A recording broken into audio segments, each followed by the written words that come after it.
Black Beauty, Young Folks Edition, by Anna Sewell. Chapter 9. Earlshaw.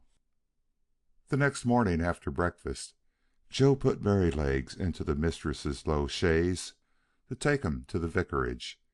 He came first and said good-bye to us, and Merrylegs neighed to us from the yard.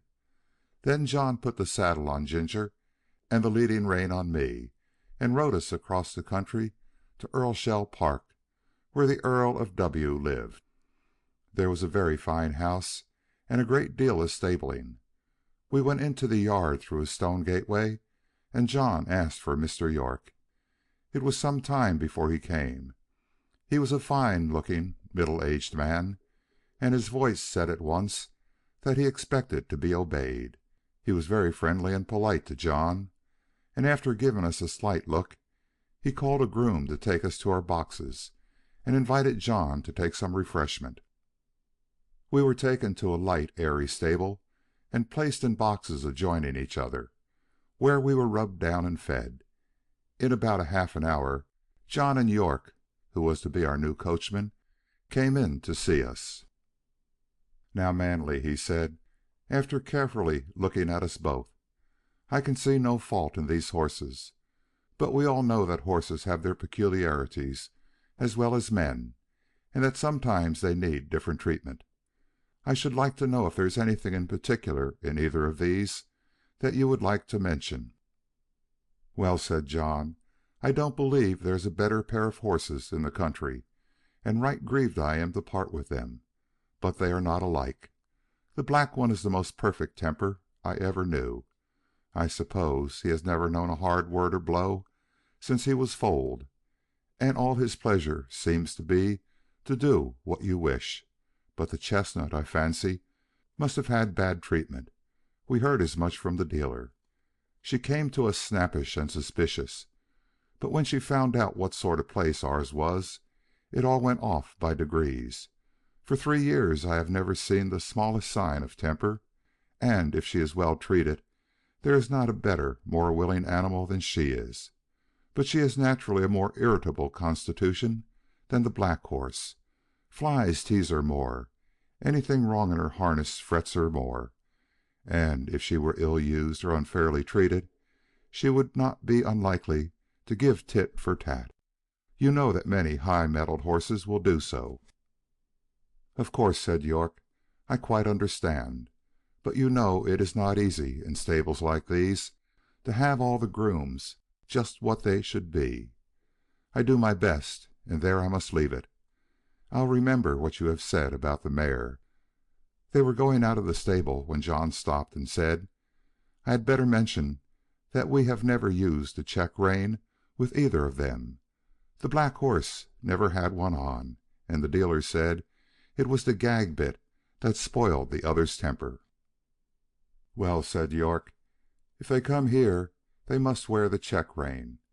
I prefer a loose rein myself, and his lordship is always very reasonable about horses. But my lady, that's another thing.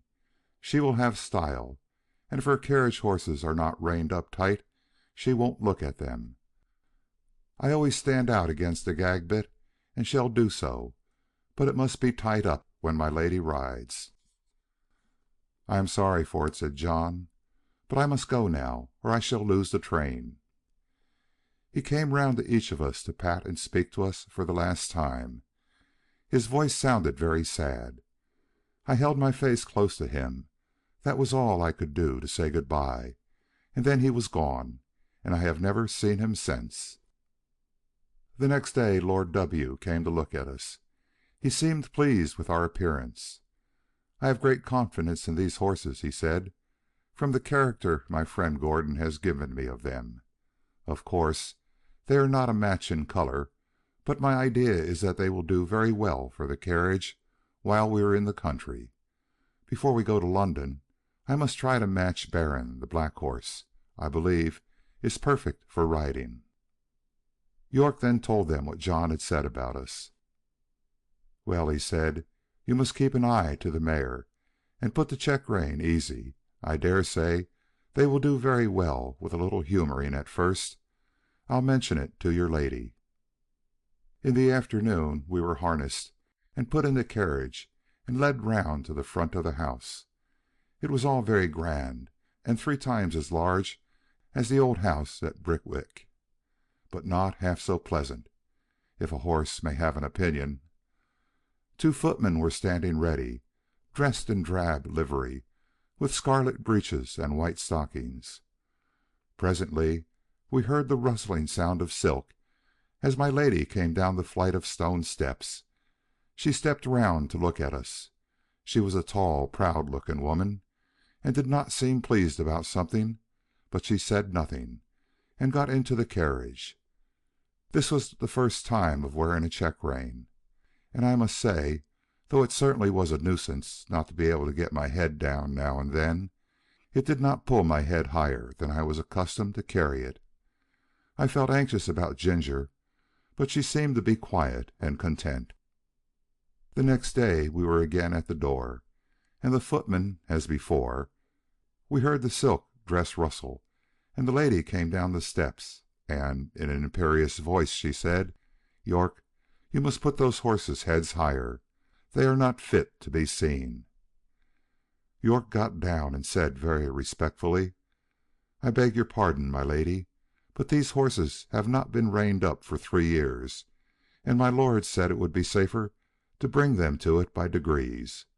But if your ladyship pleases, I can take them up a little more." "Do so," she said. York came round to our heads and shortened the rein himself, 1 hole, I think. Every little makes a difference, be it for better or worse, and that day we had a steep hill to go up. Then I began to understand what I had heard of.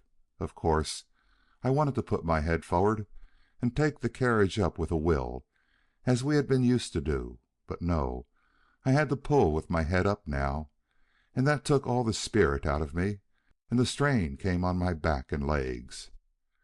When we came in, Ginger said, "Now you see what it is like, but this is not bad, and if it does not get much worse than this, I shall say nothing about it, for we are very well treated here. But if they strain me up tight, why, let 'em look out. I can't bear it, and I won't." Day by day, hole by hole, our bearing reins were shortened, and instead of looking forward with pleasure to having my harness put on, as I used to do, I began to dread it. Ginger, too, seemed restless, though she said very little. The worst was yet to come. End of chapter 9. Recording by Richard Kilmer, Rio Medina, Texas.